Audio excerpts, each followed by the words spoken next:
Hi guys, welcome to my channel. I'm Tracy. Hi. Today I'd like to do a video on Margie Velma Barfield. She's a serial killer from the 1970s. If you like this kind of stuff, please like and subscribe and watch my videos. Margie Velma Barfield was born in rural South Carolina and was raised near Fayetteville, North Carolina. Barfield's home was very disruptive. Her father, Murphy Olive Bullard, was very abusive to her and her 8 other siblings. Her mother, Lillian Bullard, did not do anything to help the situation. She would not defend her or her siblings against her father, so she was a very passive mother. In 1949, at the age of 17, she married Thomas Burke to get out of that situation. They had 2 children, and reportedly they were happy until she had to have a hysterectomy, and because of that she got very bad back pain and developed alcoholism and a drug addiction. And he became a alcoholic too, and so they began fighting in the household and became very violent to each other. She would leave on a number of occasions, and on April 4th, 1969, she decided she was going to take the kids and leave.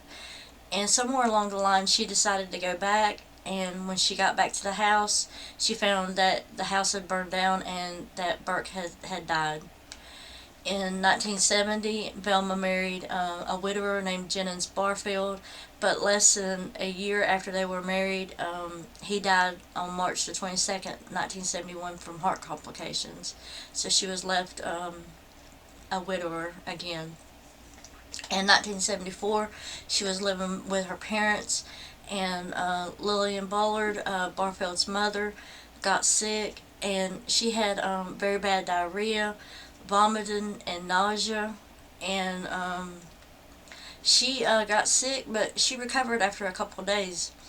But later on that year during Christmas, she got sick again, and then a couple days later, on December the 30th, she went into the hospital and ended up dying. So she got sick really bad. In 1975, Velma was convicted of 7 counts of writing a bad check. She was sentenced to 6 months in prison, but she only done 3 months of that 6 months in prison. In 1976, Velma started caring for 2 elderly people, Montgomery and Dolly Edwards, in Lumberton, North Carolina. Montgomery got sick and died in January the 29th, 1977, and over a month later, Dolly began experiencing the same symptoms that her husband had experienced, and got sick and died in March. And later to police, Velma confessed to the murder of Dolly Edwards.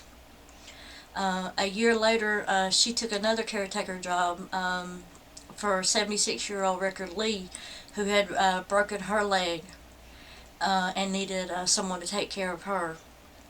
On June the 4th, 1977, Lee's husband, John Henry, began to get sick. He experienced bad stomach pains, chest pains, very bad diarrhea, and very bad vomiting, and soon after that he died.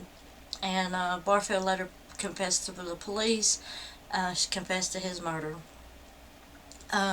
Another victim was Roland Stewart Taylor.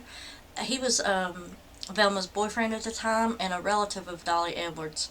She thought that he had discovered that she had been forging checks to his account, and she started mixing an arsenic-based rat poison into his beer and tea.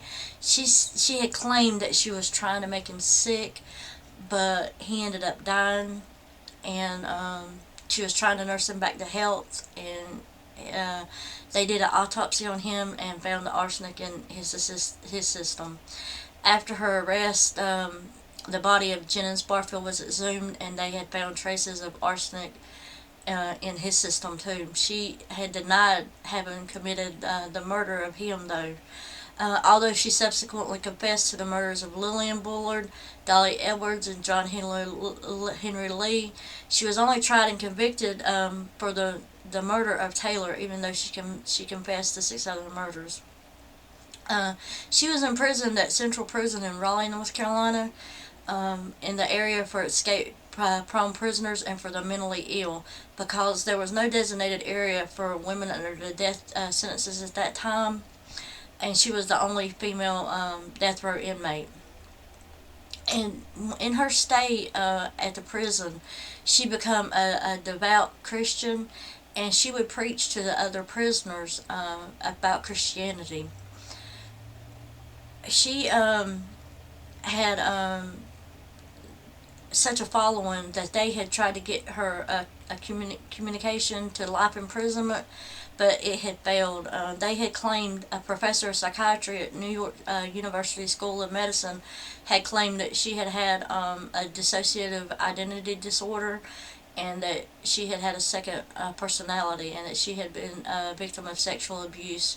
And the judge didn't buy that, and they still sentenced her to death. On November the 2nd, 1984, she was executed at Central Prison. Her last meal was cheese doodles and Coca-Cola.